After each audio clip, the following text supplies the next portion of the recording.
Hey folks, Kilt-Man here, Kilt-Man at your services. How are you all? We're all doing very, very well. Now, at the time of this recording, we're only a few days away from Halloween 2024. And I've been doing lots and lots of old vintage horror movie reviews. And I thought, let's move ahead through the decades and do something a bit more modern. That's if you class 1985 as modern. Because now, it's a lot of you weren't even born then. So it's all vintage anyway. 1985 and Fright Night, directed and written by Tom Holland, the guy who went on to do the Chucky movies, is a classic, a modern vampire classic. But 1985, what a year! Now I was around, obviously, and for a few decades beforehand, and was going to cinema all the time. But I thought, I'll do Fright Night. Came out 1985. That was a big year for movies, wasn't it? So, I checked. And before we get into the meat and potatoes of this, listen to this. These are the films that came out. These are our movies, folks. I've covered a lot of them, a lot in the past. Day of the Dead, Reanimator, Return of the Living Dead, Life Force, House, Silver Bullet, Cat's Eye, Demons, Phenomena. There's two Argento stuff there for you. Nightmare on Elm Street Part 2, Freddy's Revenge, Friday the 13th, Part 1 of it, A New Beginning. Oh, and it's a new beginning, but they never end anyway. Village of the Damned, a John Carpenter dud. Mad Max Beyond Thunderdome, Enemy Mine, The Goonies, Legend, Red Sonja, okay, Weird Science, Rambo, First Blood Part 2, Rocky 4, a double whammy from Stallone there, Commando, oh god, Death Wish 3, alright, A View to a Kill, Silverado and Pale Rider. Bloody hell, folks, just what a lineup. And there's more besides. I think Ghoulies came out, the first Ghoulies came out as well. So you had Goonies and Ghoulies, which was the Gremlins sort of rip-off. But what a year, what a phenomenal year. And if you notice there, the vast majority of those horror movies are all splattery effects, gore and latex, stretcho heads and elongato limbs and all that. It was the era of in-camera effects. No CGI, nothing like that. It was practical effects. And the film we're going to discuss right now is Fright Night, which is absolutely stuffed to the gills with practical effects by the makeup maestro Steve Johnson, who had worked with Rick Baker and Rob Bottin, nicked their ideas, and in his own sort of arrogant attitude, he says, and I bettered them as well. And he did. He found ways to improve on things which he'd learned from the absolute geniuses of the trade for this movie. Anyway, Tom Holland had done, what had he done before this? He'd done something else before this, which I've forgotten now. That's typical, isn't it? But of course, he would go on to do the Child's Play movies. And this is Tom Holland, who's not Spider-Man. If anything, this guy would be more like Batman. But Fright Night was a sort of throwback horror story which he conceived of, but it was going to be a love letter to horror fans and, you know, devotees of gore and practical special effects. And my God, did he come up with the goods. So what's it all about then? We have young Charlie Brewster, played by William Ragsdale, who's the boy next door, and he's shacking up with his girlfriend Amy, played by Amanda Bearse, who's basically the girl next door. And they're not, she's being a bit fickle and a bit coy. She lets him get so far, first base, maybe second base, but you can't go any further than that. And he's like, oh. But of course, whilst they're trying to get it on, Charlie's favourite TV show is on. It's a horror show hosted by the great Peter Vincent, vampire killer, who introduces these movies, mainly movies starring him. They're all made up films. And of course, it's the great Roddy McDowell. Roddy McDowell playing Peter Vincent. Tom Holland wanted either Peter Cushing, who sadly was dead by this stage, or Vincent Price, who wasn't very well. But he did seriously consider having Vincent Price in the role. And all the other people, I couldn't get anyone like Christopher Lee, but Roddy McDowell, born in England but moved to America at a young age, served in the American Army as well during the Korean War. star of theatre, TV and movies. He was Caesar, or Galen, whichever one you prefer, or Cornelius in the Planet of the Apes movies and TV shows. But a marvellous voice, marvellous character actor, and he plays Peter Vincent. And Peter Vincent is based on the likes of Vampira and Elvira and Svengoolie. And who's the other one? John Zashel and the Crypt Keeper, who would introduce horror shows in the 70s and the 80s on different channels and all that. So Charlie Brewster is addicted to watching these shows, and they're really naff movies. Really, they're crassly done. In the first one we see, he picks up a stake and he's got the stake back to front. So you've got the spiky end there, and he's got his mallet and he marches towards a female vampire. But it's meant to be hokey and shite. But Charlie's, weaned on this stuff. He's a horror kid, a monster kid like all of us. So anyway, while they're getting it on and this TV show is playing, he notices new neighbours are arriving. What? In the middle of the night? New neighbours? And they're carrying something. They're carrying a great big ornate casket of the coffin variety.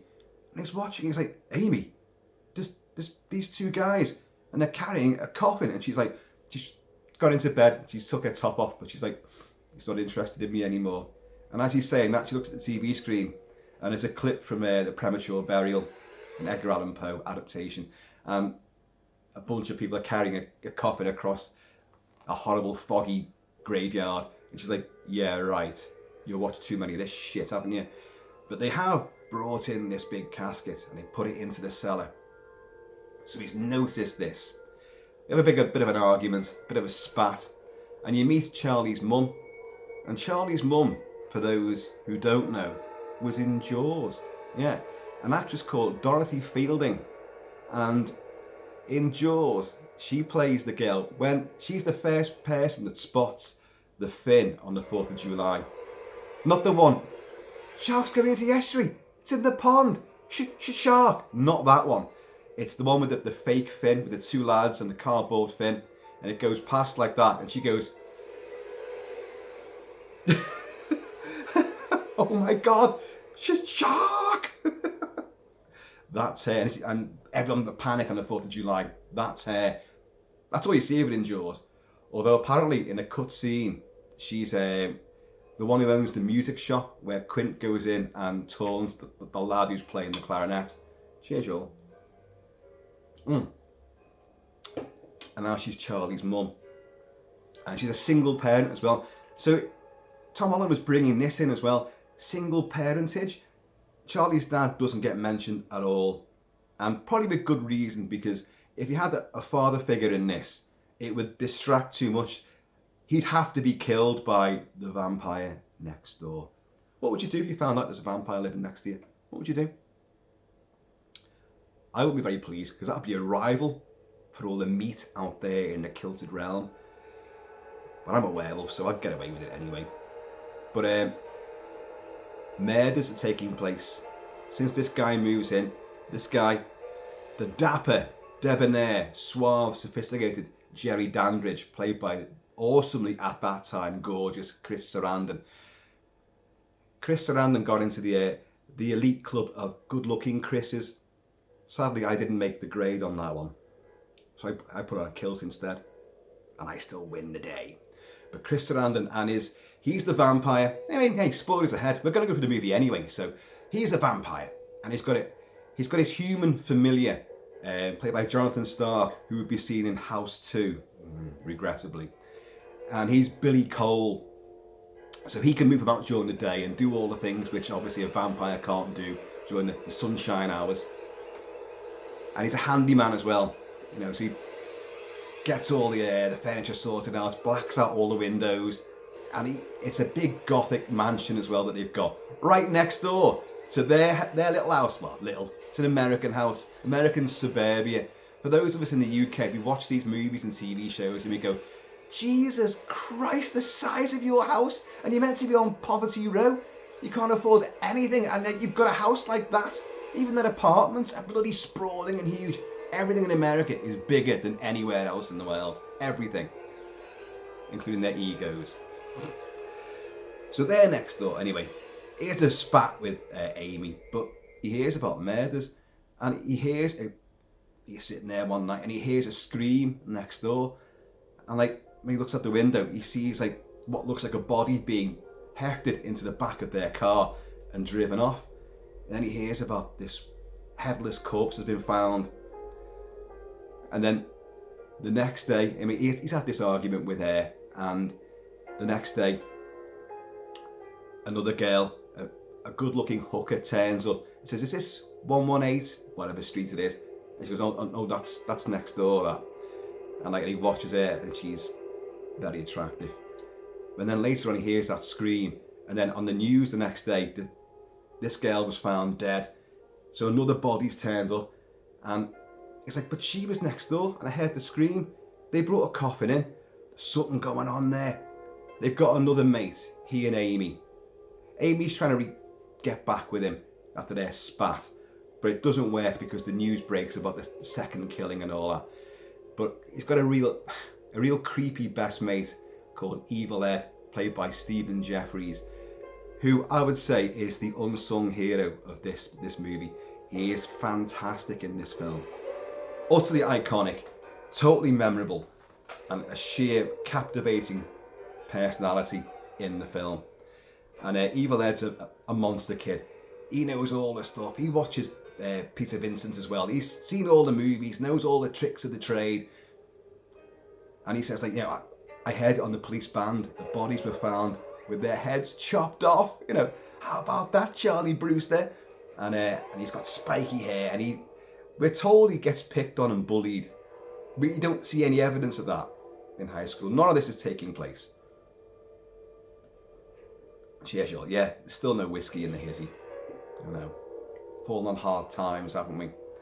And but Amy's not happy. I came to make it up with you, and you're smitten again with dead bodies. So smears a burger in his face, and then we get the first of Evil Ed's iconic lines. But I can't do it, so don't expect me to. The hysterical high-pitched giggle that he has. I'm like, "Oh, you're so cool, Charlie Brewster. I can't stand it." And this cackling high-pitched laugh, which became so iconic of this character. But he's like, yeah, he's blown it again. And then he's there at night in his bedroom doing some homework. He failed a trigonometry test that day. And so I've got to catch up with all this shit. So his mum's like, "What, you're going to do some homework? You?" And he's in there. And he sees in yonder window, beautiful babe. This is the next door. This is Chris Sarandon's house and his bedroom. Beautiful babe there. Chris Sarandon undresses her. Boobage is out. Yes, folks, there's nudity in this movie as well. Nudities. And he gets his binoculars out. He's watching that. Whoa, look at that. Pure voyeuristic teen. Which we all wear, of course. And, some of those characteristics and traits don't leave us, do they? And he watches all this, but he sees that Chris Sarandon, Jerry Danbridge, has turned around and seen him through the window. Their eyes lock, and he's like, "Shit," like that. And Sarandon just stares at him and then pulls the blind down. But this hand comes round with wicked talons on it, this darkened vampiric hand to pull the blind down like that. And then, of course, another body. So now Charlie's like, "Right, that's it. He's a vampire. There's no questions about it. I'm going to police." So he does. And he gets this guy, who I believe was in Die Hard 2 as well, which I can't remember his name.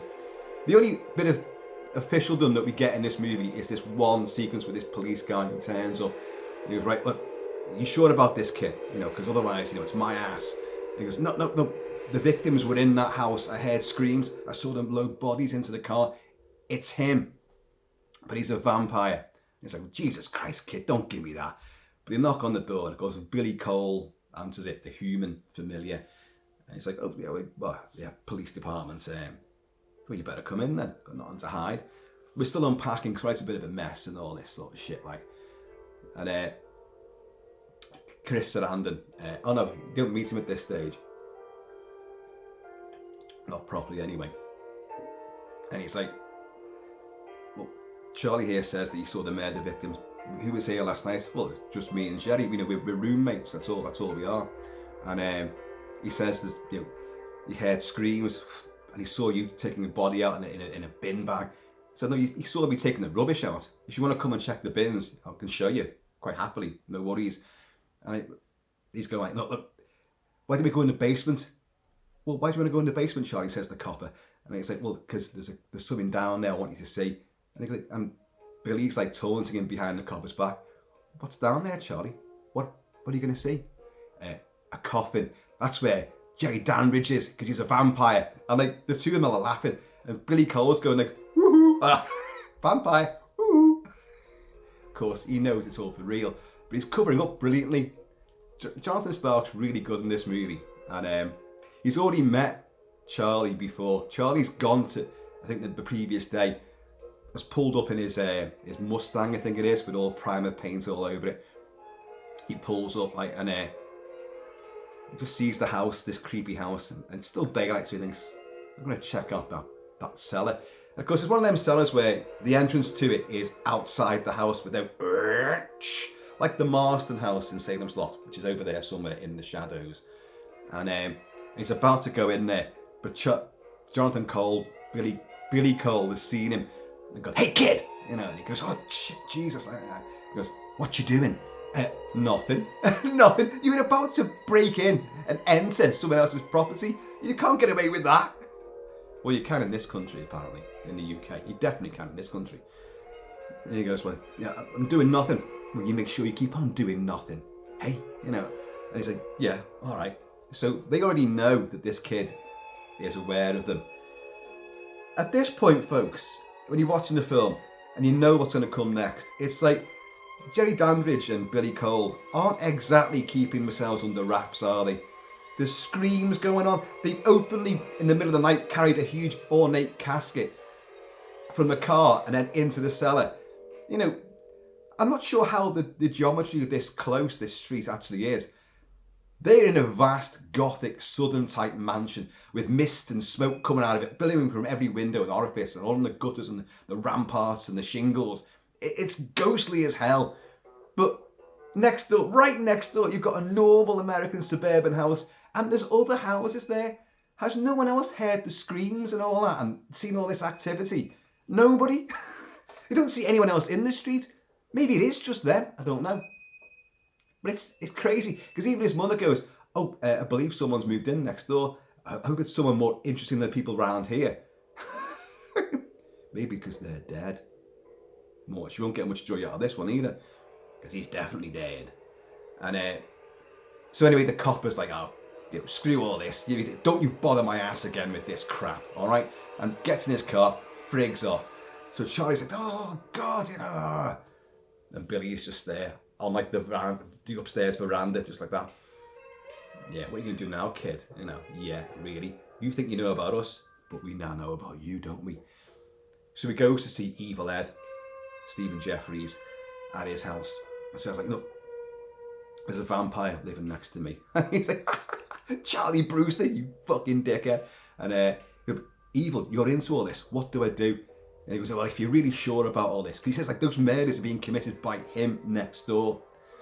And he's like, well, okay, you've got to get some garlic and get yourself across one of these, you know, that'll protect you.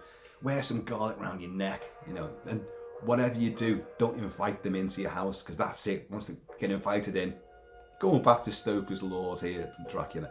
I've got some news about Bram Stoker in another video. I'll tell you about that. Yeah, he's long dead as well, isn't he, Kilt-Man? Yes, he is.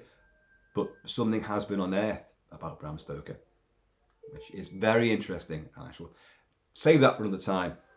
But above all, don't let them in, because once they're invited in, you can't get rid of them. They're like cockroaches. And so they're like, okay, brilliant. And then he goes home and he's working away again, like he's got his crucifix and all that. And I think he's nailed shut. Oh, that's right. He's nailed shut his window and all this. And then check next door again. Right, we're all right. No vamps getting in here. And then his mother's voice from downstairs. Charlie, I want you to come down and meet somebody. And he's like, okay, Mum. And until he bounces down the stairs. I want you to meet Mr. Danbridge, Jerry from next door. And he's like, and sitting in the armchair, but you can't see him because of the upholstery there. But the hand is like tappity tap on the arm of the chair. And then Chris Sarandon leans round. Hello, Charlie. Nice to meet you. And he's like, oh, fuck. I was like, Mum, you invited him in. Oh, my plans. Oh, God. You know, he's already here. It's a brilliant moment. It's funny. It's really overt. You know, we know that they know that he knows that they know. The only one that doesn't know is the mother. But it's almost like a funereal farce. It works. And he goes to shake hands, and like Charlie's like, come on, Charlie, don't be rude. Shakes hands, and yeah, it's nice and pleasant. Well, now I've been invited round here, I think I'll come round often. In fact, anytime I feel like it. Okay? And she's like, oh, Jerry, that'd be great. Don't forget, she's single. You do kind of think something may happen there. It doesn't, because the opportunity does arise later on that night. So Charlie's now fucking terrified, you know, and he's like, he's sharpening stakes or whatever he's doing. Like he's sitting there rattling his rosary beads, and then we hear footsteps on the roof. And I think you've seen a shadow go past his bedroom window as well. So he like, that's it, gets his crucifix, and he does a search around the house. And he's hearing rustlings as well, like, and like around the house, goes downstairs, and he sees in the wind one of those trees, like we've got right outside here, the branches just scratching, like one of the Glick boys scratching at the window, and he's like, goes back upstairs to bed. Obviously dismissing the footsteps on the roof, but then we've seen Jerry's got into the mother's bedroom, and he just stands there looking at the mother, who's got one of them eye masks on, and she's completely unaware. And you see him in a great shot. He walks across the bedroom, past a great big mirror, a big sort of rectangle but horizontal mirror on a dressing table with no reflection. It's just, you know, they've just matted it in, sort of thing. Took a frame plate of the background and let him walk past, blue screen, but it does look effective. And he shuts the door, and using his strength, he smashes the door into the frame so she can't get out for whatever she's going to hear next. And he goes and hides in the cupboard, the wardrobe in Charlie's room. Charlie comes in after his search, thinking, maybe I've got it all wrong. And then he's in the window, looking out the window like that, and Jerry just walks up behind him, and suddenly he senses it. And we have a big tussle in Charlie's bedroom. He gets him by the throat. He's like, doing the whole Darth Vader thing, like that. You know, just because you think you know who I am, you know, I can make your life hell. So I'm going to give you a choice. Just forget about it all, Charlie. Just forget about it all, and maybe we can get along. And like, he's got his hand like that. He's threatening him. And Charlie scrabbles around, gets a pencil, wood, and stabs it straight through his hand, whoosh, like that, right through, impaling his hand. And you think, well, you're super strong. What problem is that going to cause you? Well, because he does, he goes, and he walks away, and his face changes into one of several different stage makeups for Chris Sarandon as Jerry Danbridge, the vampire. Various stages. And he's like, his fangs are even bigger, and his face is all mouldy, and his eyes are blazing. And he's like, and he pulls it out, like. And the thing is, why is he in such pain? He's been staked. The whole thing, this movie does revolve around the staking of vampires, which of course is a huge thing of the folklore anyway. But why would a pencil hurt him too much? It's a symbolic thing. He's actually been staked with wood through his own flesh, so that has made an impact on him. But he gets it out, and like, he's like, I'll be back for you and all that. Off he's gone. Blink of an eye. But he's thrown Charlie through a wardrobe door. He's smashed everything up. There's been an absolute hullabaloo in that room. Once again, where's all the neighbours? Where's everybody? His mother has woke up because she couldn't get out the door. Finally, I think she does get through. And she comes in, and the room's wreckage, but she doesn't seem to notice it. She's one of these long line of ridiculously inept and futile mums in movies. Most notably, Nancy Thompson's mum in Nightmare on Elm Street, who is friggin' useless. Just hits the bottle, he says, reaching for a can. Not quite the same, but hey ho. He said, I've just had a nightmare. A nightmare? What the hell did you do? But she doesn't notice any of the wreckage. So, he's like, I've lost that one. He's going to come back for me again tomorrow night. And suddenly he sees on a TV screen, it's Peter Vincent. You know, they say people don't believe in vampires. But I believe in vampires. Because I am Peter Vincent, vampire killer. It's hamming it up, it's OTT, it's very enunciated words, very English. But Charlie's like, you're the man for the job, I'm coming to you. So he does, he goes to the studios, the TV studios, and catches Peter Vincent coming out, Roddy McDowell, with, on his segments, because you see Roddy McDowell in a couple of clips from the movies that are meant to be playing, and they've done him younger with like billowing brown hair, and all that. It's still very camp and OTT. But when he's the host, he's got this sort of spray-on grey hair, like cobweb hair. But when he comes out, he's still got that fucking hair. It isn't just done for the show. That's how his hair is really like. There's part of the comedy aspect of it. It's like, Peter Vincent, you know, I've got to speak to you. Oh, what do you want me to sign? And he's like, well, I don't want you to sign anything. I want you to... I've got a vampire living next door to me. It's like, have you now? Yeah. But you believe in vampires. I believe in vampires too. And he's like, well, it's a shame that more people your age don't believe in vampires because they've just axed my show. I've been fired. That's it. It's over. Peter Vincent's gone. You know, all they want nowadays is deranged madmen in ski masks chopping up young virgins, which of course was all the rage at the time.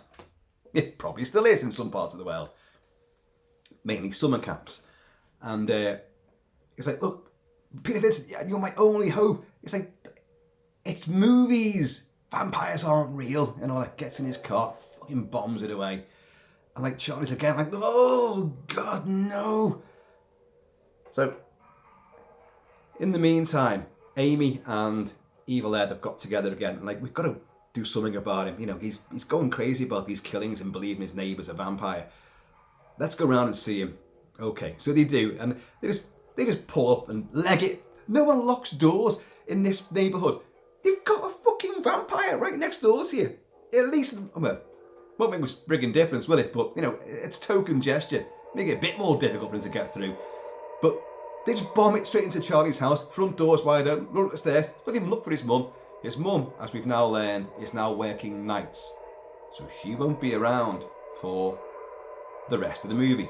Which is a bit of a shame, actually, because she's very nice as well. I've got a thing for the older women. And even when I saw this back in the day, and I'd be, 15 when this film came out, I fancied her more than I fancied Amanda Bearse, who was 27 years old when she made this movie.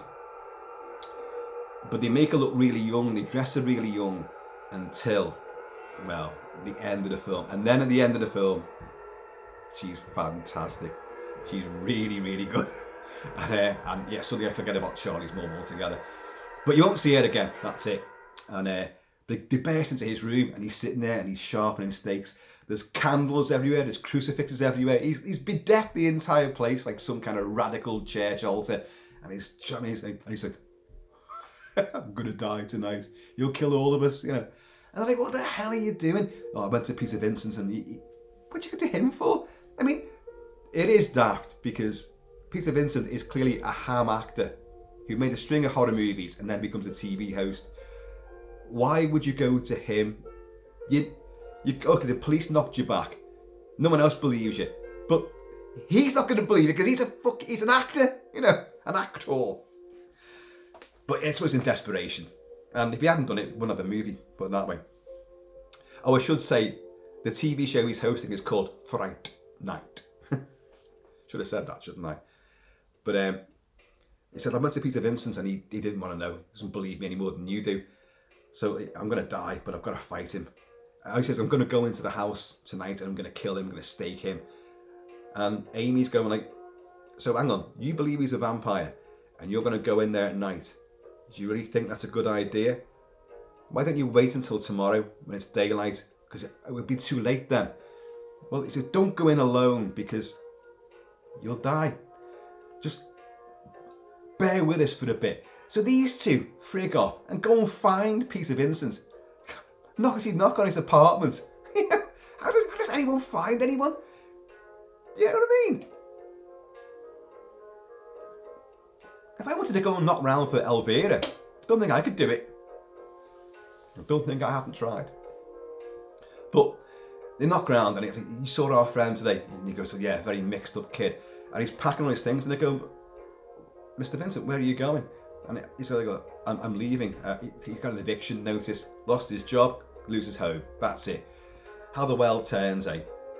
The plight of a lowly vampire killer. And I said, look, please, just if you could do some kind of test to prove to him that Jerry Dandridge is not a vampire, which of course we all know he is.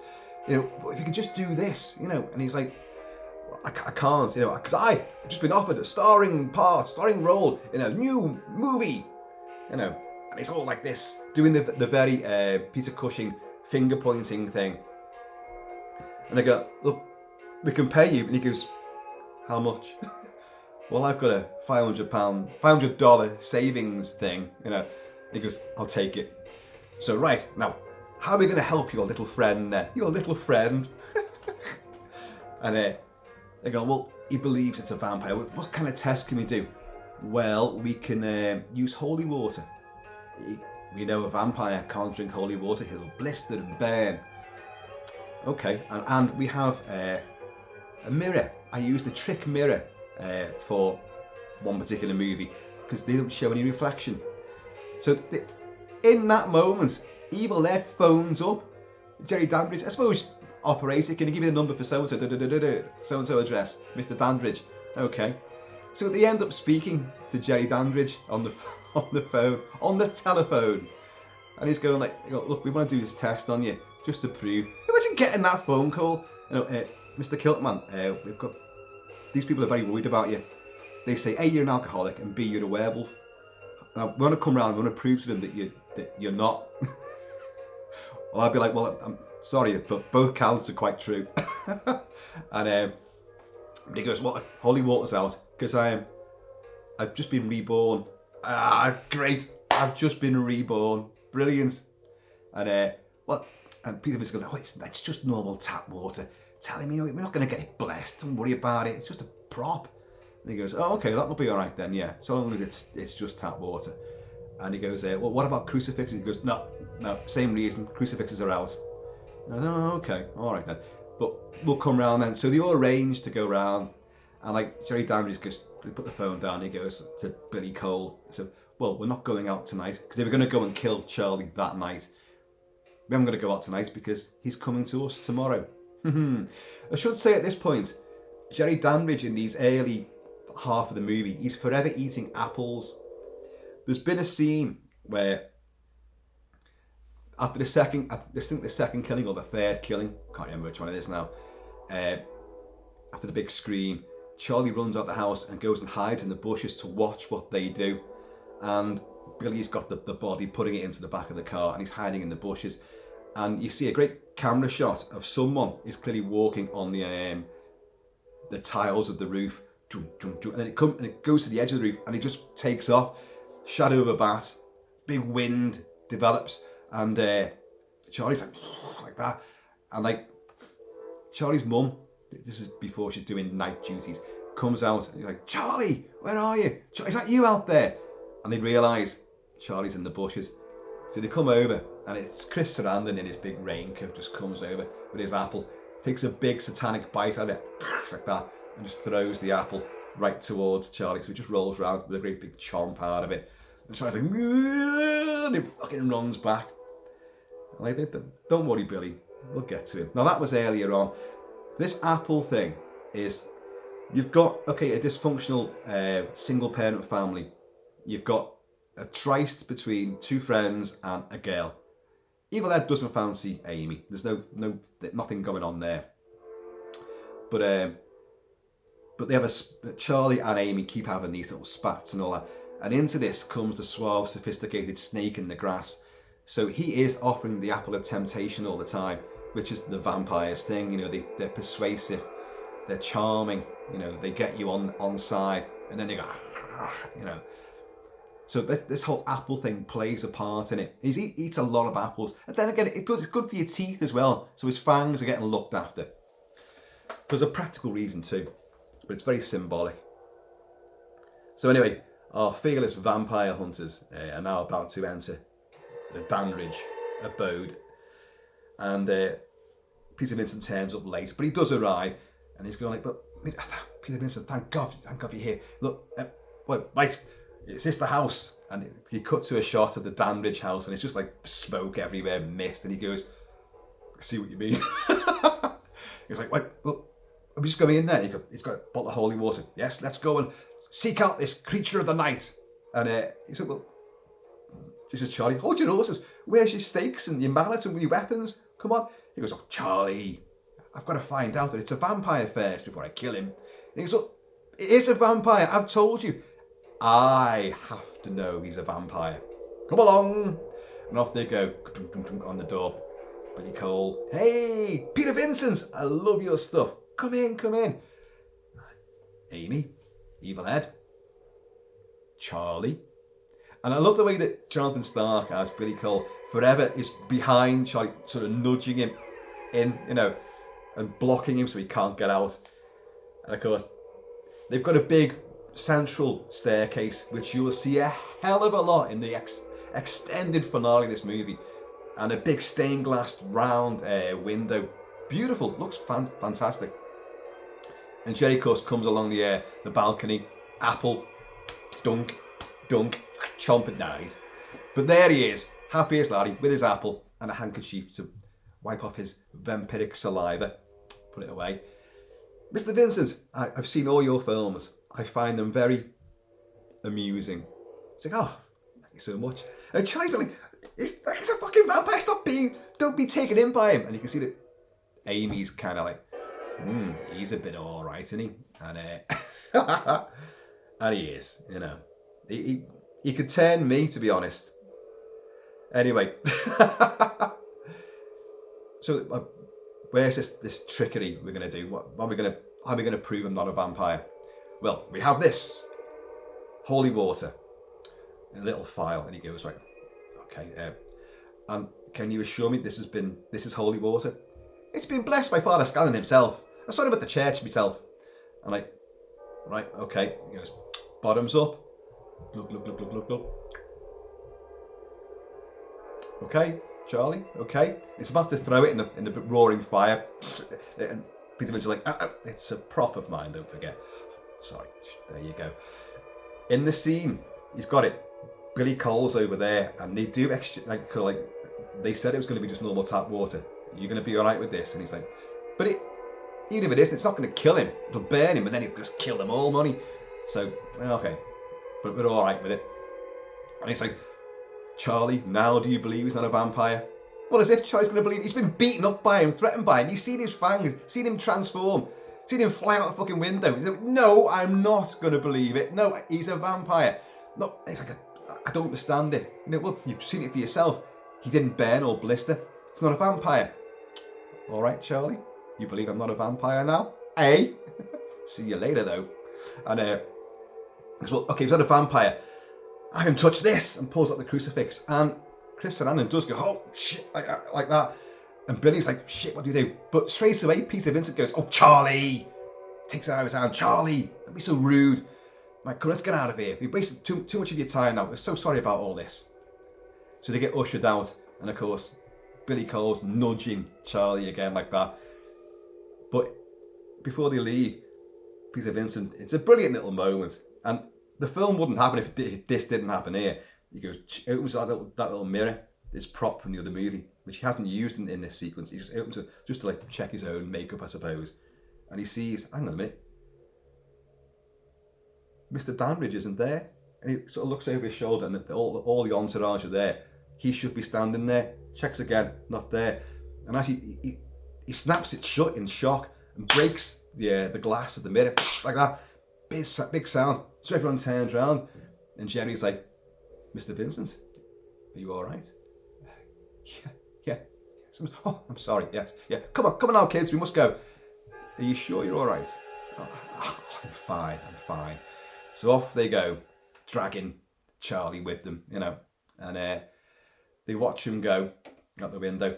But what you also picked up on now is that when Jerry Dandridge is introduced to Amy and he sees her face, he's in some kind of shock.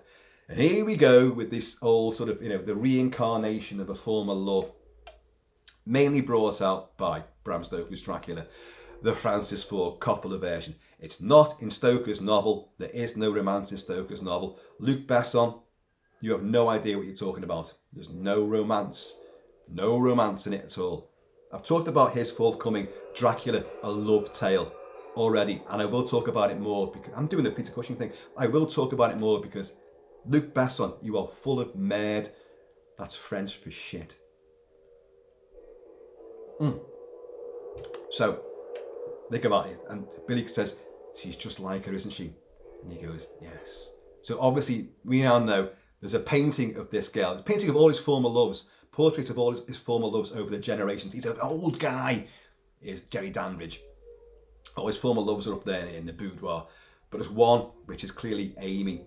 So I must have her, and his lost love. And they drive off and all that. And Peter Vincent drives off. Oh, sorry. Oh, I'm getting way ahead of myself, aren't I? He's going like, Mr. Vincent, this is Charlie. Something in there. You saw something in there which told you he's a vampire. No, I didn't. No, yes, you did. And they go, leave him alone. And he's like, no, what did you see? And he goes, all right then, all right. He cast no reflection in my mirror. And he's like, well, there you go. He's a vampire. And he goes, fucking just takes a minute, fucking bombs it. I'm out of here.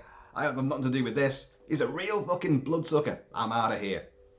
So they end up like, look, Evil Ed's going, oh, this is ridiculous. Where you going, pencil dick? And he goes, you go, pencil dick? And he said, we walk Amy home first. Oh, all right. So the three of them traipse off. And then you get these two watching. Well, at least we're all right for now, aren't we? And then as Jerry walks off, he puts his foot on a little shard of the broken mirror. Looks down. Are we?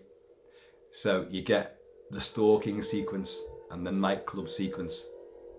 Our three hapless heroes are wandering home. And there's a big spooky alleyway. The Evil Ed, you know, Stephen Jeffries. Well, I've got to walk down this because hey, I'm no chicken shit. There could be anything down there. You know, kids, you're really stupid. I did this back in the day. There could have been fucking druggies and all sorts down there, pedos and whatever. Or even wild animals could have been down there. But he's like, I'm no chicken shit, Charlie Brewster. I'm going to walk down there on my own. You two do whatever you need to do. So they walk off, and then you hear this piercing scream. So, oh, it's Evil. So they leg it round, and Evil's like sitting there, you know, crying, oh, Charlie, he got me. And they're going like, I mean, it's obvious it's a trick. And the audience, you know it's a trick, but Charlie is so focused. He's like, I can't think otherwise. I told you, I warned you about this. He bit me, and now I'm going to give you a hickey. And like, turns around on Charlie, and then that high-pitched, screaming, shrieking laughter of Ed's fills the air. And even Amy's laughing. And they're going, right, come on, you fuck off then, Evil. He goes, well, I'm off on my own. You believe in your vampires and all that shite. See you tomorrow. So they walk out on the street, and we see poor Evil Ed walking on his own down another misty alleyway full of dumpsters and and shite and rivers of piss and all sorts, and probably rats and everything scurrying around. But he hears someone coming up behind him, and he will look round, and you'll see Jerry Dandridge comes around the corner in his trendy raincoat. He looks like Edward Woodward from the Equalizer TV show with his raincoat on, tied around the waist and all that, the big collars on it. Very 80s. And he's like, watch this sequence. Stephen Jeffries, whatever you think of him, because of the career he went on to, which we'll talk about later, he's wonderful in this. He's absolutely amazing. His expressions and his fear on his face, the way that he breathes, it's really convincing. For a film which is genuinely, it's tongue-in-cheek and it's very funny. It's a horror comedy, but it's got gore and violence, and it's got spooky scenes for sure, and real threat and jeopardy. But it's fun. It's big vampiric fun. But this scene, I can't stop doing that now. This scene is so full of genuine pathos and fear and tragedy that you really feel for Ed. And the look on his face, and he begins to run, he falls over bins, and a mist follows him. Wherever he goes, Jerry's just behind him. So he finally legs it down an even smaller alleyway. Think the one that Moochie Welsh tries to get down in John Carpenter's Christine. Come on, Cunningham, gets his little flip mate out. You can't come down here. But Christine manages to crunch up and come down the narrow alleyway. And he's like, ah! And fucking crushes him anyway. Well, he gets down this alleyway, and it's a dead end. Oh shit, turns around. The mist all retreats, and he's like watching, thinking, has it gone? Am I alright? And as he stands up, Jerry just comes in behind him. He's like, oh. And he's on the floor trembling, and he's crying, and he looks awful. And you don't know how to feel for him. And it's like, don't be afraid. This is Jerry Dandridge. You don't need to be afraid of me. I'm going to make sure that no one beats you up, no one threatens you, no one bullies you anymore. Wouldn't you like that? And he's like crying, but he extends his hand down, and Ed takes his hand, and he gets dragged in underneath this big raincoat. So I mean, look, there's lots of metaphor. There's lots of subtext to the imagery you're seeing, and some of it is meant to be there, very definitely. So, what's happened to Ed? Well, we hear another piercing scream, and of course you've got Charlie and Amy walking round the other corner, and they go, "Oh, what's that?" And he goes, she goes, "It's just Ed again. Don't, it's evil. Don't fall for it." But he goes, Charlie's thinking, no, something did happen there. And then you get this big explosion, and it goes darker, and they go, and there's sort of smoke everywhere, and the camera sort of pans around like that, and like some kind of circuit box on a telegraph pole is burnt out. And you're like, and he goes, what happened to it? A power outage? Yeah, it's got to be. So did Jerry Dandridge somehow manage? But we know he can move with lightning fast speed and teleport himself, as we'll see in this sequence a lot. As he got in there and just raked it open with his big talons, seemingly so. Anyway, they see Jerry Dandridge in the distance, just hands in his pockets. So they turn and run, but everywhere they go, he's right in front of them. They go up an alleyway, he's right there as well. And they get into a nightclub. They go into the window of the kitchen area of this nightclub, and they get into the dance floor, and they try to phone the police. But of course, Jerry gets in there as well. They phone the police don't want to know. So then they phone Peter Vincent, like to say, like, I think he's got Ed, and like, I've got Amy, we're in this nightclub, but police don't want to know, so just protect yourself or get out here and help us. And of course, Peter Vincent's definitely, I'm out of here, I want nothing to do with this. But Jerry, looking really, really cool for an older guy in a disco, a nightclub. And he's got like a trendy sort of woolly jumper on. When have they ever been trendy? But do you remember Michael Douglas in Basic Instinct in the nightclub scene with Sharon Stone there? He's got a very similar sort of woolly top on, which is meant to be cool. And he's another older guy in the scene where he shouldn't really be, but trying to be cool. But Chris Sarandon fucking pulls it off. Chris Sarandon, who was in The Sentinel, who would be in the Chucky, well, the first Chucky movie for certain. He's Susan Sarandon's brother, and she was in a vampire movie of her own, The Hunger, with David Bowie, about 2 years before this, and Catherine Deneuve, and Willem Dafoe in a tiny bit part in it, in a phone box. Things that stick in your mind. And anyway, so he's there, and Charlie's on the phone, but she spots him, and all of a sudden she's under the spell, because he's already worked his magic on it. He's kissed her hand to Charmed, I'm sure. Isn't that what vampires do, hey Charlie? And they all laugh, but Charlie's like, get your hands off my woman. And actually, it's my woman. I had her 200 years ago, I'm going to have her again now. And there's nothing you can do about it. So you get this dance sequence, this seduction scene, which is brilliant.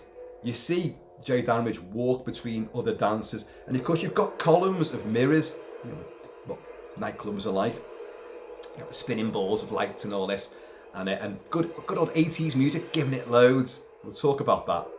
We're going to talk about it now, in fact. When when they escape into the nightclub, it's playing Sparks, the great Sparks, and it's Armies of the Night, and it's written for the movie. All the songs you hear in this movie are written for the movie, all of them.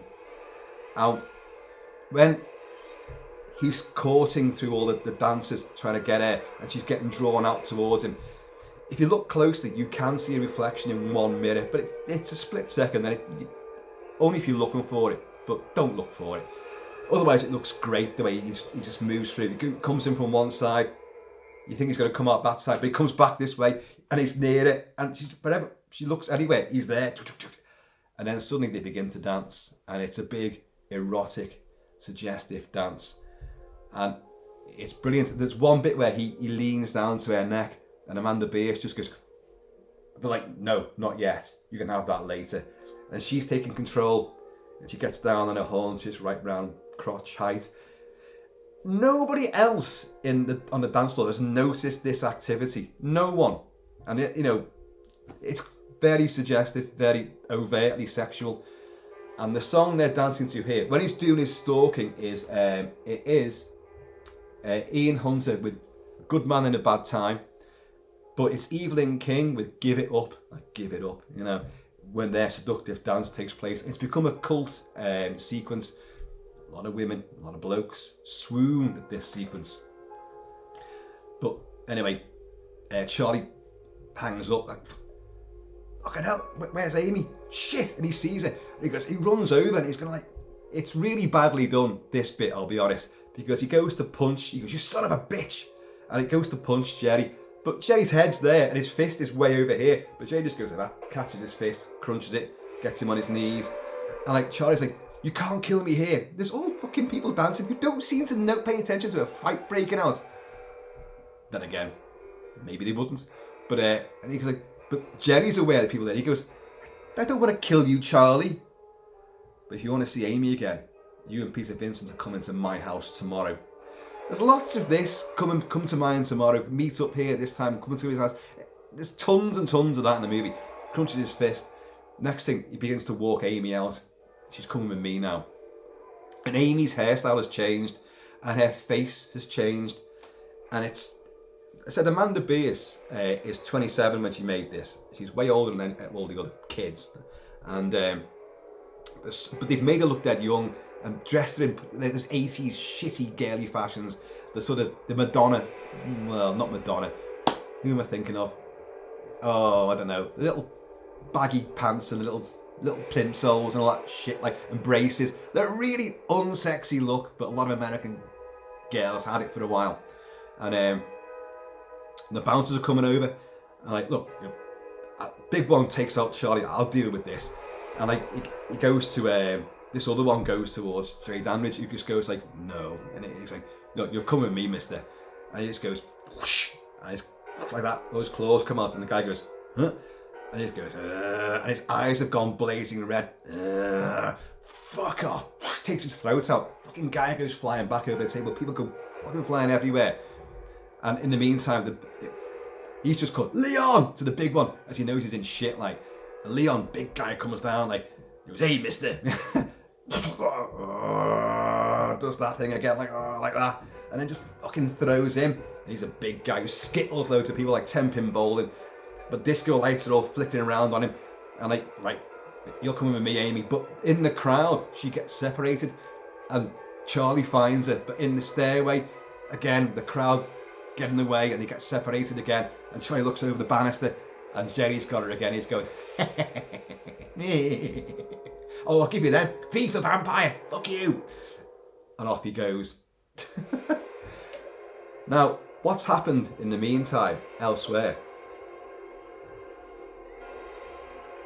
Knockety knock on Peter Vincent's door. And Peter, who is it? It's Ed. It's Evil Ed. Hey, open the door. There's a vampire out here. Yeah. Well, no, I fucking won't then.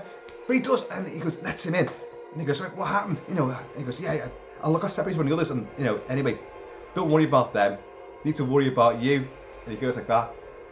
And he's got 2 bite marks on his throat. Peter Vincent's like, and he goes, yeah, Peter Vincent. The master's gonna fucking destroy you.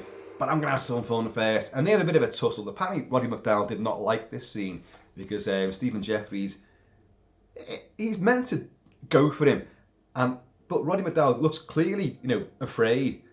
And it doesn't look that rough. But Roddy McDowell was a much older guy at this stage. And a bit of rough and tumble. And he's not enjoying it. And he said to Tom Holland, he's being a bit rough here. And Tom was like, well, just grin and bear it, mate. But he's got to put the bite on him. He manages to pull his own prop crucifix out and sticks it on his noggin. And again, Stephen Jeffries is superb. He's like, his face has changed. His fangs are there. He looks all brown and slimy. And he goes, what have you done to me? Oh, the master will kill you, but he won't kill you quick. He's going to kill you slow. Oh, so slowly. And he turns around, fucking flies out, just smashes out the window. So I'm not sure how high up, but anyway, out he's gone. And Peter Vincent's like, it's fucking wet. It's crucifix. Nice bit of stringiness as he pulls it off. And he's now got a big crucifix burnt into his noggin, into his fod. And I got asked recently, when you say fod, what does that mean? It means forehead. It's the abbreviation of forehead, your fod. And so I'm trying to get this bit off my fod right now. Look at this, what's it doing? Oh, forget it. Does its own thing. Doesn't listen to me. So then of course, Charlie turns up and and he gets told about Evil Ed, and he said, well, he's got Amy, so we've got to go there. And Peter Vincent's like, well, you can count me out of that. Fuck that. I've had enough. I've already seen off this vampire. I know there's other ones. I did it for a paycheck. I don't do this for real. But you've got to save me because he's going to kill Amy. And he'll probably kill me then. Then he'll come after you. Well, he won't come after me because I'm leaving the country. Fuck that, I'm going back to England, back to Blighty. So, right, well, I'll do it myself then. So, Charlie goes over there. But as he's about to go in, Peter Vincent arrives. And he's like, what are you doing here? Well, I am the fearless vampire killer, Peter Vincent. And he's got his stakes and all this sort of shit, right, so now begins the really protracted ending of this movie, which goes on and has many little endings throughout it, and really should have been tightened down. But what you'll find is that Tom Holland and all his crew and everybody were having such a blast with doing the effects and topping each set piece with another set piece with either more gore, more transformations, more craziness, that they just couldn't rein it in. So they go in, they go up the steps, and the house looks even more nasty now. There's even more fucking chemical smoke and weirdness, green mist coming out from every hole and crack in this huge mansion is pouring mist and smoke. It looks like a chemical lab has just gone completely ablaze. There's all different coloured smoke everywhere. And they go up the van, and Peter goes, no, let's go round the back.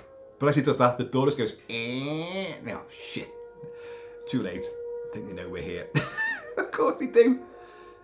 And you get this confrontation again on the staircase and all that, and there's lots of stuff with the cross. And you've got Jerry Danridge comes out again. He's probably got another apple, I can't remember now. And he's kind of more vampiric now, and he's going welcome to Fright Night. Leans against the banister. For real.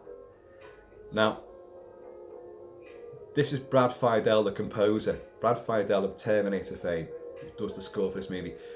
This is him singing the lyrics to the seduction song of this, which he called Come to Me. This is not in the movie because Tom Holland said, no. I want, when we play this, and you hear it a few times in the movie, but it's in the big seduction scene, which I'm about to discuss. And he said that it distracts. Take the lyrics out, just play the music. And he was like, oh, damn, put my heart and soul into this. But then he realised, yeah, it does. It plays better without the lyrics. So Amy is in the bedroom with all the paintings, and she sees the painting, and she put in a Marilyn Monroe white dress, which comes over all like this. And her hair's grown really long at this stage, and it looks amazing. And Amanda Bearse looks truly astonishingly gorgeous. at this level and at this stage in transformation. And anyway, he comes in and he puts the stereo on and he plays this theme, and he sees that she's looking at the painting and he goes, yeah, it was someone I knew a long time ago. Basically saying, like, you're going to replace her because you've come back to me after all the centuries. So the big seduction takes place. He takes his top off and he undoes her top, and he finally puts the bite on her, and it's a great shot actually. He goes for her throat, but then he's kind of thinking, no, I want you to transform. So he goes for her shoulder, so he's infecting her, and you see from the back, her naked back, and 2 trails of blood dripping down her back like that. It's an iconic image. So he's put the bite on her, so now that's it. And so they're on the stairs, and he goes, welcome to Fright Night for real. He goes, where's Amy? It's in the bedroom. If you want her, you're gonna have to go through me. So you have like a crucifix stage, and bloody piece of Vincent's holding it. Now bear in mind, it worked on Evil Ed. It burned him, and it's like, puts the crucifix, and like Jerry Downridge is like, you've got to have faith for that to work on me, Mr. Vincent. But Charlie then comes up and goes, and he goes, whoa, and runs off. You will get this. This seems to get repeated all the time. And he runs off, and like, but they meet. Billy Cole comes up and fucking smacks Charlie over the banister, and then threatens Peter Vincent, who fucking runs off to go and call the cops. So he runs next door. The house he's not been in, but they must have said at some point, oh, by the way, that's my house, that's Charlie's house. Charlie, it's going to come on again. No, it isn't.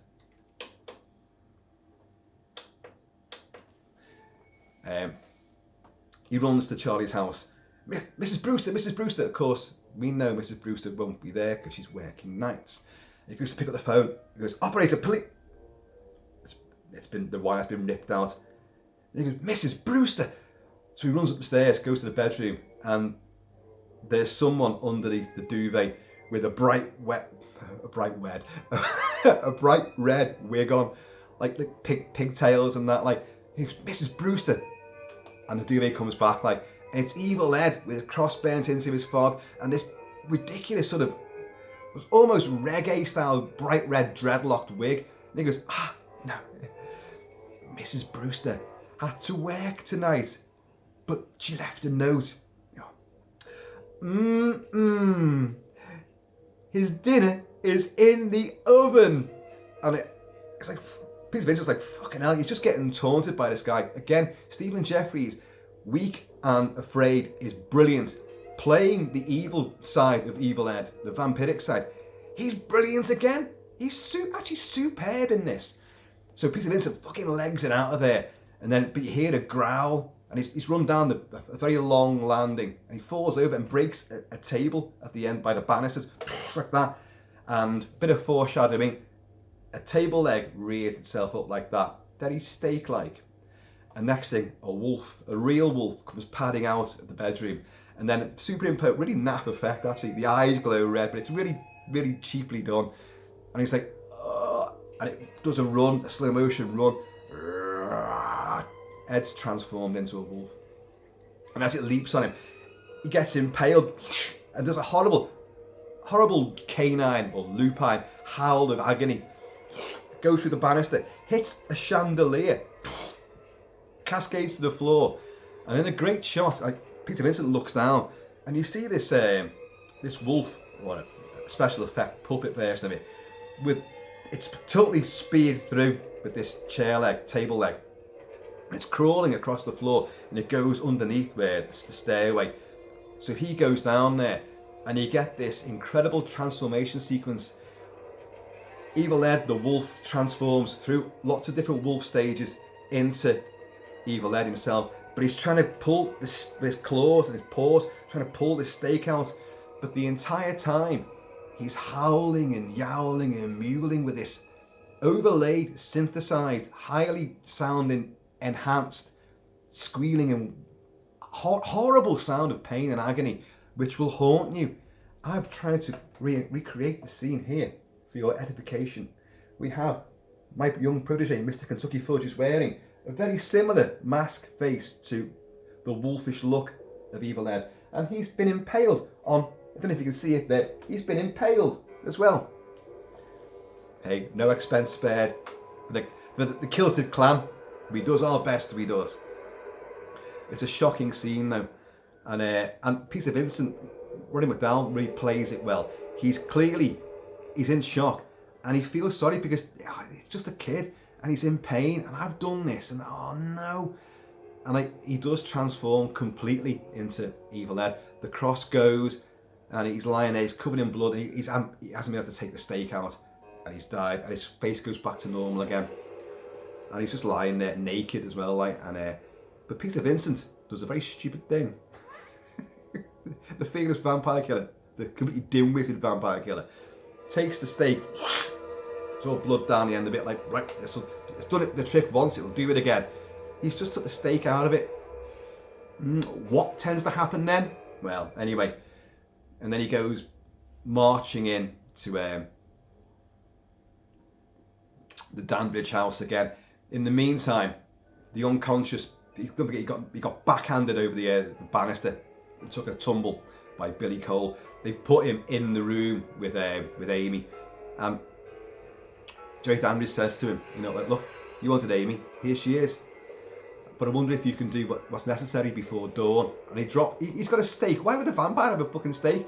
He drops a wooden stake, which sticks in the floor. See if you can do that to her. Let's just see. Goes out, locks the door. So she's all like on her face, but panting away, looking sexy as hell. And he turns her over and she's got these little nascent fangs, only small ones, and her eyes have only changed colour. And he's like, oh my God, Amy, what have you done to her? And Jerry's walking down the stairs, another apple in hand, probably going chuckling to himself. So anyway, what happens next? Well, obviously, what's his face gets in there, and I think he manages to sneak upstairs, and he hears, he hears Charlie behind the door. He's like, quietly, oh yeah, they're trying to put Jerry to bed. So Jerry and Billy Cole have gone down to the basement, and they've got the casket open and all that. And meanwhile upstairs in the top, you've got fucking hell, I've got the names. Peter Vincent's going, Charlie, is that you? He's locked me in. He's putting a bite on Amy. She's here. He's like, well, just make a lot of noise, and I'm going to put my shoulder to the door. This is Roddy McDowell. And so Charlie starts play acting. No, let me out. Boom, and he's smashing things off, taking books and hitting walls and things. And Jay just goes, I think she just opened her eyes. The fact that her eyes were already open when you left the room seems to slip by him. But in the meantime, he's putting his shoulder to the door, and he does manage to get in there. And then look, this shows what do we do with her? He said, well, if we kill Jerry before dawn, then she'll return to normal. And then Charlie's like, how the hell do you know that? And he said, well, everything else in the movies has worked, so why shouldn't that? And that's quite true. Staking works, the cross works, blah, blah, blah, blah, blah, blah. Everything's fit the bill. So, yeah, I'll go and kill him then.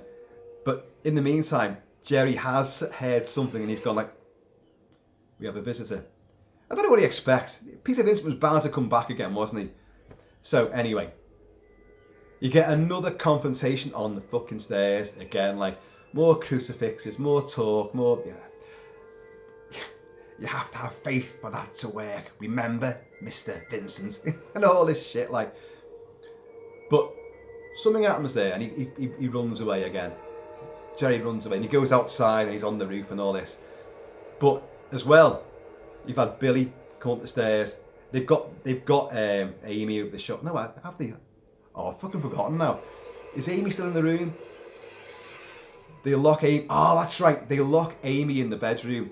They lock her in there now because they know she's going to turn. We've got to kill him first before we rescue her. So because she's on his side. So lock her in here. That's what they do. And then they get confronted by Billy Cole on the stairs. And Billy Cole just walked up the stairs. Where are you going to go now then? And he pulls out a gun. And it's a model M&P Smith & Wesson 38 Special 5-inch barrel. The only firearm in the movie.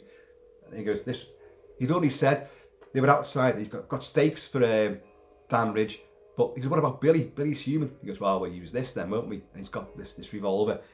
And he goes, this was a prop from so-and-so movie. Which is curious. If it's a prop gun, it's not going to fucking work. Oh, you mean it's a real gun that fired blanks in the movie? But you've got real bullets now. Doesn't make this clear, but quite clearly it's a real gun. Well, as we will find out, Billy was walked up the stairs to him and he puts the gun, I'll use this, says Roddy McDowell, putting on his most threatening voice. He's like, just go on then. Gets shot, poof, right between the eyes, tumbles down the stairs. And they're like, ha ha ha ha. See, he was just human after all. And then he turned around and confronts Jerry Dandridge. He goes, we've got you now. And he goes, he's changed again. He's like, do you? And he runs off. And behind him, we see that Billy, like Michael Myers, just sits up and looks around. And as they creep up the stairs to go after him, you hear more footsteps on the stairs, and they're both going, it's not you, it's not me. That's not you. They turn around and there's Billy, with a bullet hole in his head, coming up the stairs, because he's been reanimated by the powers of Jerry Dandridge. And you're like, oh shit, bang, bang, bang, bang. And fires up, well, the remaining 5 shots. And all gun smoke fills the air.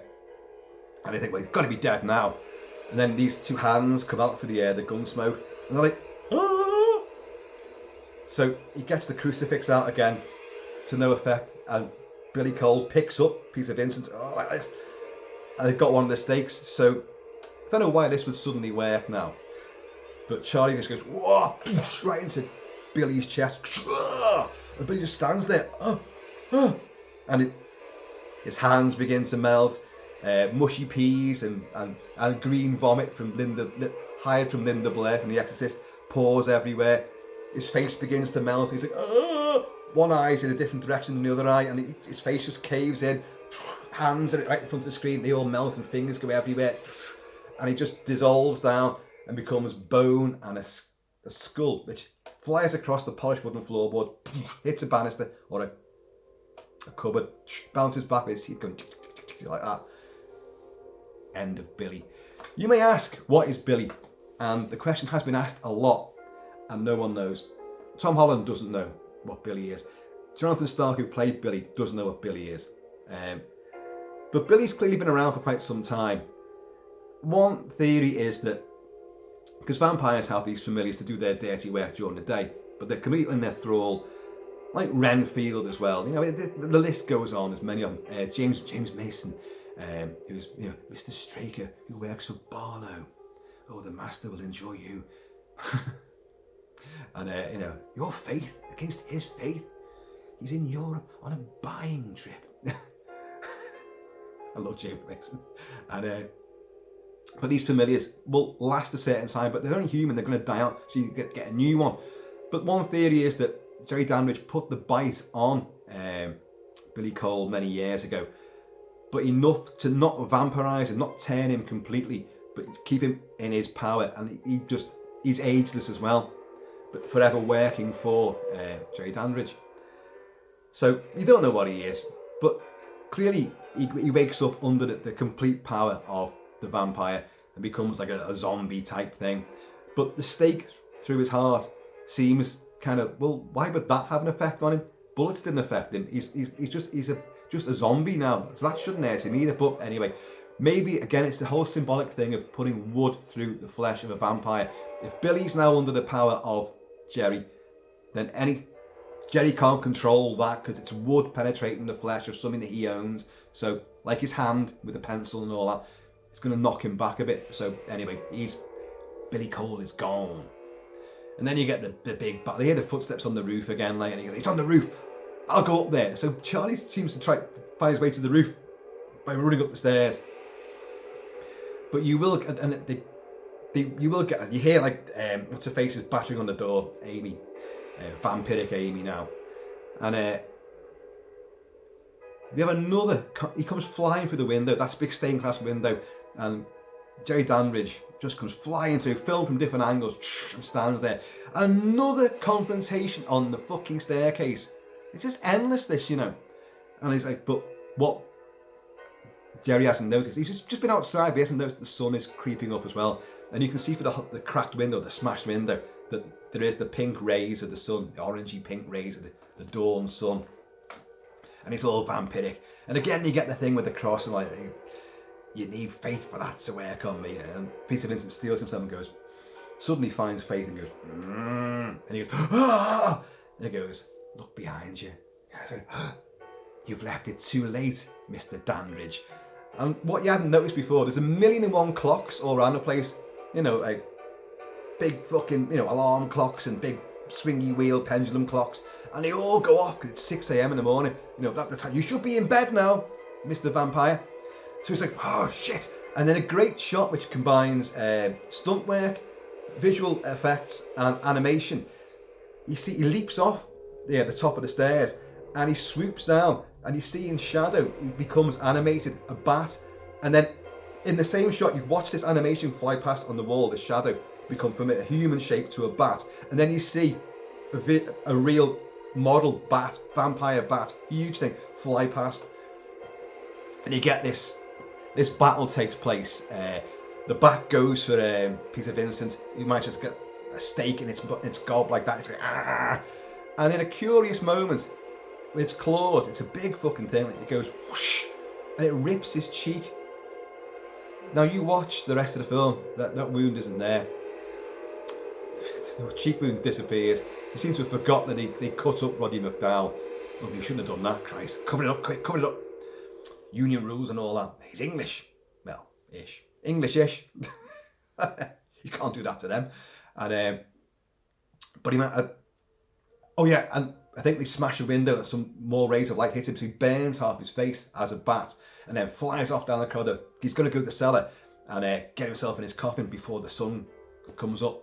So they go after him, and like, we've got to find his coffin. And they do find the coffin down there in a huge room full of all tons of Antwacky stuff, like all the stuff that Mr. Barlow bought from his buying trip in Europe.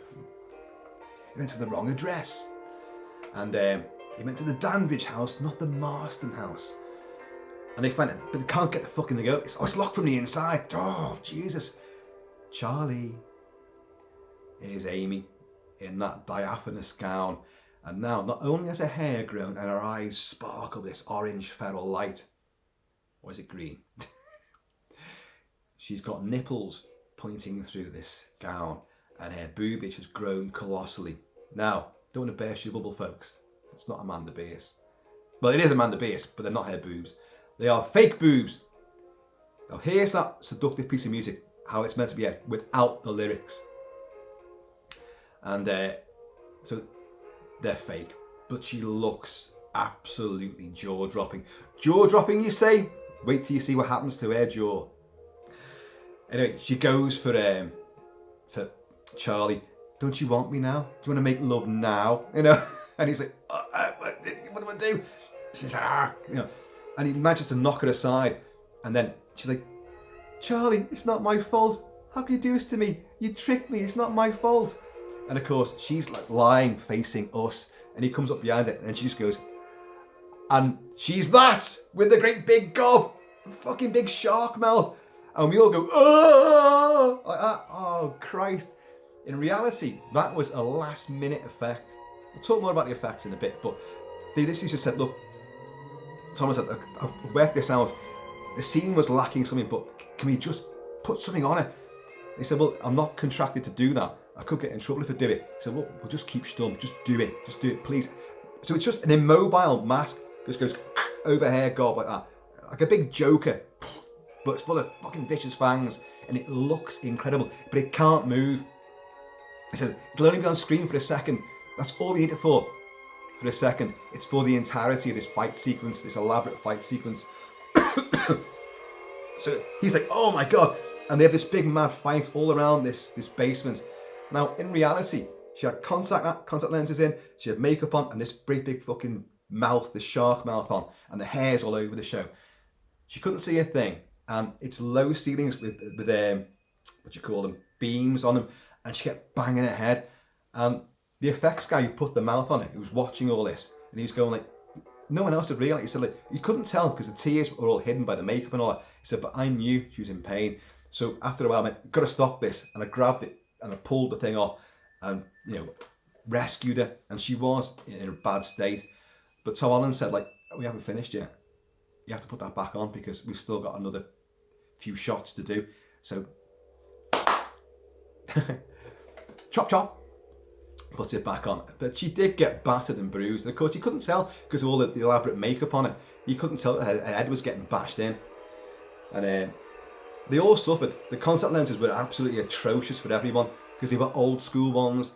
And they bent, and if you didn't rub down the inside of the scleral lenses, it would rip like sandpaper on your retina.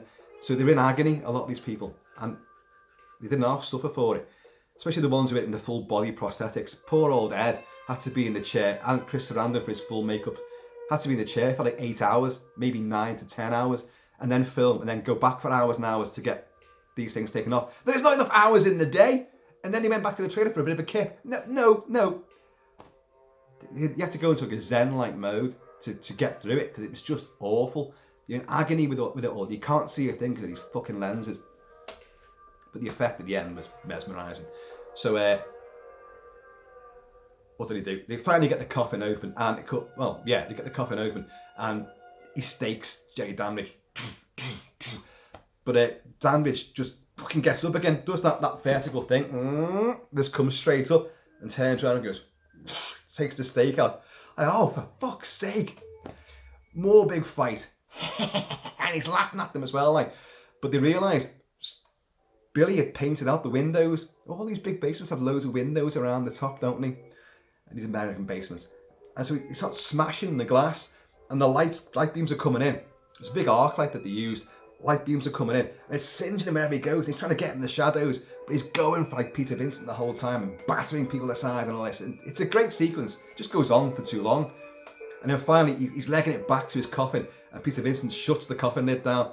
And it's a great shot. Jerry Danbridge, full vampiro now, half his face burnt off, full fangs, looking old age makeup as well. He just goes, you just shut my coffin. He's just like, the look on his face is just like, even for the makeup, it's just like, I'm going to fuck you up now. You've really pissed me off. You know, to no hell, to no end, no hell. And Peter Vincent just goes like, after all he's been through, he's suddenly afraid. He's like, sorry about that. So they open it again for you. But luckily, fucking what's his face, Charlie managed to smash that remaining piece of glass, which sends a light beam, like the Force, you know, that warp factor 10 right into him. Whoa! So a stuntman gets hurtled backwards on a room that's tilted. Looks like he's flying back through the air to smash against the wall. But in actual fact, they've tilted the room and dropped this guy down. And the final effect is the whole thing burns apart. He has wings and all sorts, and the flesh all comes off. But they've nailed a marionette to the wall. But the hands and legs still move, and the head still moves, and it's being worked from behind by puppeteers. But they put burners on it and fucking burn all the skin off it and everything. And Jerry Danbridge just explodes in a big hellstorm of green flame. Boom! He's gone. And it's all over. Or is it? Amy's been returned to normal. You get one of those shots of Amy and Charlie. Charlie, Amy, Charlie, Amy. And they hug and they kiss. But looking on is Peter Vincent. Poor Roddy McDowell has to stand there and watch these two kids snogging. And he's just like, I'm going to say cut. And then they drag him into the group hug. He's like, It ends. They've killed the vampires. And next thing you know, the film will end with Amy and Charlie in bed. Presumably they have just consummated their relationship finally, or they're very much about to. But on TV, Peter Vincent is back. I thought his show got axed, but he's back. And he says like, look, I thought he gets out of a coffin on the set of this TV show in all his normal Peter Vincent gear, and he says like, you know, we're back now on this, I think it's a new channel, on this channel, and you know, I thought we'd give vampires a rest for a while. Hey Charlie, like that. The two of them go, oh, that's lovely, isn't it? And now we're gonna. It's not from the terror's not from beyond the grave. It's from beyond the stars. Mars needs flesh. And they show a scene from Octoman. fucking hell, pile of garbage. All the scenes you see, Scars of Dracula from Hammer and Premature Burial. I think I said that before. Anyway, so it ends with that, but he gets up to turn the screen off, and he looks out his bedroom window, Charlie, and he sees Jerry Damage's bedroom window, and he sees those two little shit fake red lights which lit up the eyes of the wolf. He sees them for a second, and he goes, but then they're gone, and she goes, Charlie, everything all right? And he just goes, yeah. And leaps on the bed to her, and then as the camera pans back to the window opposite, you hear Evil Ed is laughing and you're so cool, Bruce, there, and all this. And so he's still around, yay, because he pulled the stake out of him, didn't he? And then we got Fright Night Part 2. We did, which had Julie Carmen playing Jerry Damage's sister in it.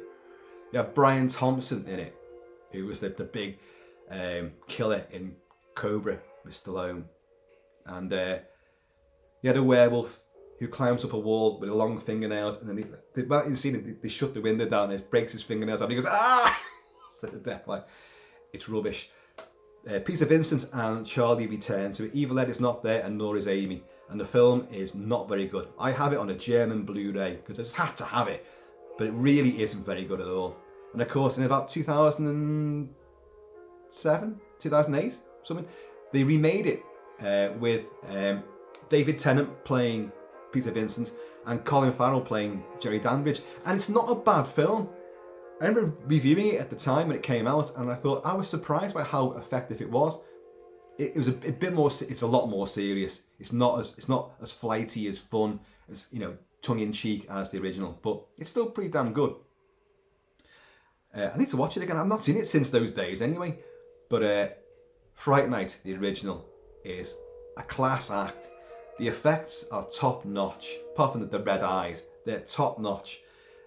Steve Johnson, who was on cocaine throughout a lot of this, and shagging assistants on desks in rooms full of nasty chemicals.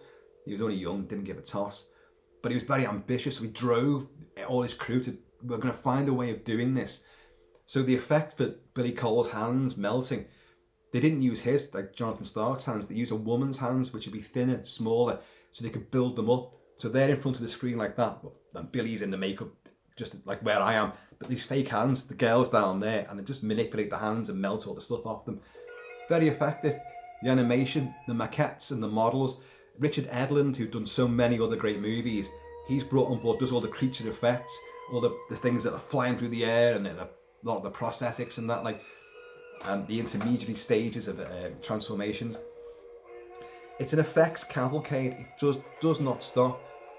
The humour is great. The whole idea is stupid beyond belief. That no one, murders that took place in that house, the police would be very interested. They'd be, well, he says he saw the victim in your house, we're going to look for evidence. But they don't care because he mentioned the vampire word, the V word. They go, you fucking stupid kid. Don't bother my ass with this shit ever again. But Jerry Dandridge, Chris Sarandon, is outstanding. His relationship with Billy Cole is hinted at after the pencil through the hand moment, and he goes back to, he phones, his hands dripping blood, and it's being bound by Billy Cole, who is on his knees at groin height. And Jonathan Stark said, when I did this, I didn't think anything of it, but I watched the film and then I thought, oh my God, and said to Tom Holland, did you do this on purpose? He said, yeah. Because these two, they do embrace a few times. Like Jerry will lean on the shoulders of Jonathan Stark, Billy Cole, like that. And the two are very close. So over the years, something's happened. And the whole sort of predatory nature of stalking Evil Ed, and then, no one's going to hurt you anymore. Come to me, take my hand, and then smothers him in his jacket. That's kind of fucking, But the film is outstanding. The score from Brad Fiedel. Brad Fiedel is he's a friend of mine on Facebook actually, although he very rarely speaks to me. And he married, hang on, let's see if I got this right. He married Kathleen Bella from The Sword and the Sorcerer. Wow, lucky Brad. Of course, Brad came to fame with the Terminator themes and scores. And this is a purely synthesized score with electric violin and synthesized instruments as well. But it is purely electronica. As you can hear now, it's creepy, it's avant-garde, it's weird, and it has these seductive themes running through it as well. The Come To Me theme. And it's wonderful. It's very much of the 80s. The film is very much of the 80s. The fashions, the hairstyles. Yeah, but you know, so what? That doesn't change anything. It doesn't lessen its power, its potency. The script can be very funny, but it can be silly at the same time. Like, because this whole paraphernalia of, the test to see if he's a vampire or not. You know, we're not going to prove it either way to Charlie, because he fucking knows, he's seen him, and they know that he knows it. So it's all a pantomime farce. But it's great the way that Peter realises and just goes, the mirror, and it's like, oh, shit. And they go, anything wrong, Mr. Vincent? And he's like, no, nothing. It's brilliantly done. And as I say, Evil Ed, astonishingly good in this. Now, what happened with him afterwards? He went into making porn movies, gay porn movies, and for quite some time. Although he's since become a darling of the cult convention circuit, as they all have. They've all done reunion gigs as well. So, but he turned gay, and Amanda Bearse turned lesbian. Even though she said that William Ragsdale was a really good kisser. Apparently they wanted Charlie Sheen to play Charlie to play Charlie, and but then Tom went, no, he's too good looking, so let's go with this guy, because he's okay looking, but we don't want somebody who's too pretty. He's got to be the boy next door. So it kind of works, but you know, to be told we didn't give to Charlie because he's better looking than you, and that we want somebody who's a bit, a bit rough and ready. Oh, cheers for that. Yeah. But she said, like, William Ragsdale was a damn good kisser, but then she went on to become a lesbian, and of course she was one of the stars in the excellent classic Married with Children, Al Bundy. Come on, which has been sort of redone with Modern Family, which is equally, if not better. But we all love Al Bundy, shoe salesman and hangdog of the wild. He's brilliant. And she kept the prosthetic breasts that she had to wear. She kept those, and then stupidly said, I sold them at a convention. I should never have done that. But she's still got some of the teeth, some of the fangs.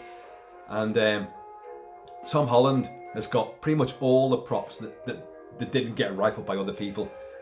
And there's bits he still wants, but he's got an amazing collection of props from the movie. Now that poster, that iconic poster with the big shark mouth and the vampiric glee in the clouds with other demonic faces above the I was going to say the Marston house there, the Danbridge house. The marketing team said, like, look, give us an idea, show us a couple of bits from the movie, and we'll do the poster. And don't forget, that face wasn't meant to be in there. It was a last minute decision, and it could have gone against union rules. So, don't use that whatever you do. And then the poster came back, and they're like, are you fucking kidding me? You've used it? And they're like, well, but it looks good then, doesn't it? And it is a truly iconic image. The trailer, when it first came out, neglected to show any of the humour. So people went in there and they were like, oh fucking hell, it's actually funny as well. It's a horror comedy. It's a bit spoofy, but it's one of the horror comedies that really works. I've talked about this a lot. Evil Dead works. It's hysterically funny and also quite scary. American Werewolf in London is genuinely terrifying and uproariously, belly laughing, guffawingly funny. Young Frankenstein is a great comedy, but it has an eeriness to it and a real beautiful homage to the Universal creaky old monster movies of the 1930s. It works as both. And this House came out the same year. Sean S. Cunningham and House and William Catt. And one of the guys from Cheers, George Wendt from Cheers. And then House 2, you had John Ratzenberger from Cheers. Go figure. And Billy Cole from this, Jonathan Stark. But they were really overtly funny And the horror elements didn't, and I love the first house, I think it's great, but the comedy tends to overwhelm the horror elements, so you just don't take any of it seriously. But in this, it is genuinely creepy. There's a real sense of threat, an ominous sense of dread, and there's real violence to it, you know. And it's funny, but it's not played massively for laughs. It's tongue-in-cheek, but the laughs come courtesy of the scenarios, the situations, and the characters. They're not, oh, it's a bit of slapstick for you. Like, okay, the burger in the face. Oh, you're so cool, Brewster. I can't stand it. Yeah, but that's in character as well. It's not like Carry On Screaming, which again is another great horror comedy because it's genuinely frightening and it's genuinely funny. But whereas the laughs and the interplay and the exchanges are designed to make you laugh, it's not done that way. The laughs just come out of this, they're born out of it. And the characters, I love Fright Night, and it's perfect for Halloween. It's in a year which had so many great practical effects movies right across the genre, but to come out the same year as Reanimator, Day of the Dead, Life Force, Return of the Living Dead, and House as well, and Demons and Freddy's Revenge, to come out in the same year as all that, for us, growing up, teens, it was non-stop barrage of blood and guts. It was amazing. The trip to the cinema was just guaranteed. You'd cop off. You took a girl there to watch these movies. You were going to cop off regardless. And it worked the treat. But actually, you couldn't be arsed with it. You're just watching the movie. And then, of course, I was buying them. Here's the original Betamax from the UK when it came out. Okay, the cover's faded now. From RCA, Columbia. In here, there's the original Betamax cassette. Here's the receipt for it. So this would be the end of '85 when this come out. This cost me £39.50 with VAT at £5.92. So it came to £45.42 to buy that movie. That's before you had sell-through. So I was buying them at dealer price from video. They'd order their stock, but I could, can you get one for me as well? And I paid dealer price for it. But I bought everything that came out and the big boxes, but it's slightly faded now, but you still get the gist of it. When the title comes up at the start of the movie and you're panning across a very Steven Spielbergian sort of suburbia. It's filmed all around LA, different parts of LA, but I think it's set in Iowa. I could be wrong about that. I'm sure I heard someone in the making of say, like, you know, I'm meant to be like a teenage boy from Iowa, meaning Charlie Brewster. So it's set in Iowa. Well, there you go. But the camera pans across this dreamy sort of little suburban close, and his hair's gone freakish, hasn't it? Look at this, God. And the title Fright Night comes on, and it's just normal Fright Night, and then suddenly the stakes go for the F and the T at the end, whoosh, like that, and it's bright red. And you go, oh yeah, this looks good. This. The sexiness is superb. The music, Brad Fiedel score is great. The songs used are great as well, especially Sparks and Armies of the Night, which I love that song. I love Sparks anyway. But cheers, y'all. As I say, it's a legacy, a sequel and a remake.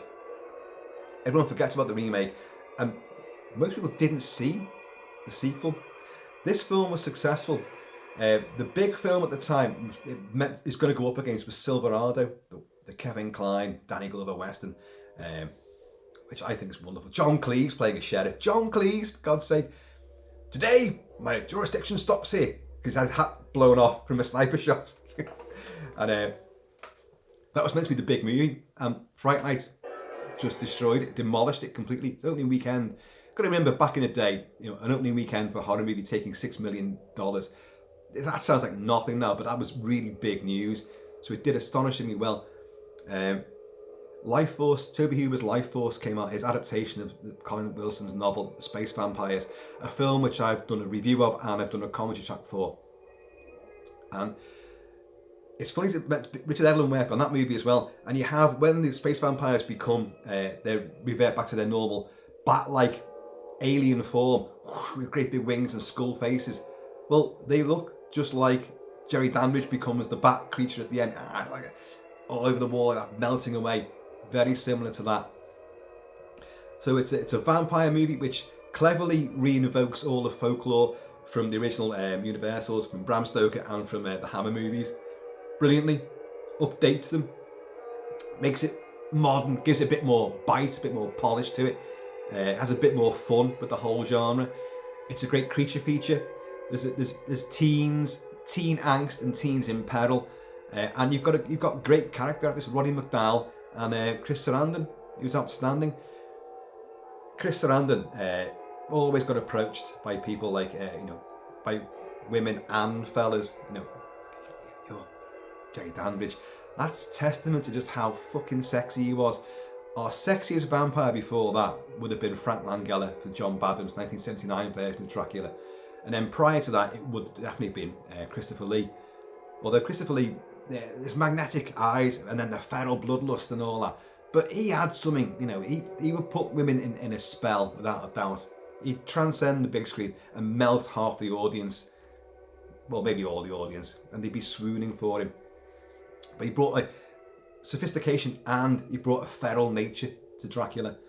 Before that, you had Bela Lugosi, who had this foreign, exotic quality, which again I think is brilliant. But it's very old-fashioned. But because he played him on stage beforehand, he made it very theatrical. But it still was great. His piercing eyes, and he has got a quality for it, and of course that Hungarian speech pattern. But Chris Sarandon, I'm going to say, is probably the sexiest vampire, male vampire. Let's pigeonhole this. Sexiest male vampire there's been, I reckon. But it's a brilliant film. The sequel, dropped the ball. Because the film was a success, they demanded it. And for a while, it was written that Amy was going to be in it and Evil Ed was going to come back. But then years went by, it just didn't happen. And then a script finally turned up, and it was just for Peter Vincent and Charlie. But even their double act is nowhere near as good. And you've got a gang of villains this time, but they're not as good. It just isn't. Nothing works as well. So Fright Night, folks, from 1985, the year to die for. God. Mad Max Beyond Thunderdome, Enemy Mine, The Goonies, Legend, Red Sonja, Weird Science, Rambo, First Blood Part 2, Rocky 4, Commando. What a year. So, have I covered everything? I think I have. There you go, folks. Another one for Halloween. Fright Night. An absolute classic. Could go on endlessly about it. I almost have done, but we're gonna cut it now. So, if you haven't got it, get it, watch it, have fun with it, and check your neighbours out. It is daft because they don't make any attempt to hide any of this. They're screaming next door, they're carrying bodies out and dumping them, Surely you could be a bit more subtle than that. He could fly, he could go and kill someone somewhere else and just leave the body there and fly back again. Why do they have to bring him to the house and be really obvious about it? It's maddening, it's stupid really, but the concept is, you've got a vampire living next door to you in the modern world. What do you do? No one's going to believe you, but you know it's true. What are you going to do? You're going to turn to a jaded, cynical old TV host who's seen better days. Yeah, of course you are. Anyway, from me and Mr. Kentucky Fudge, who is now unrecognisable in his wolf makeup, and he's staked through the heart there. He's all right. He has no heart. Folks, happy no shall be Kilt-Man. Please, in the meantime, and it's ever, watch your neighbours and watch them close. Do you hear we? Bit of thing for you there. In between time, please keep it kilted, keep it kilted. I'm going to see you all later with something horrible and icky and weird in the days leading up to Halloween, which is fast approaching.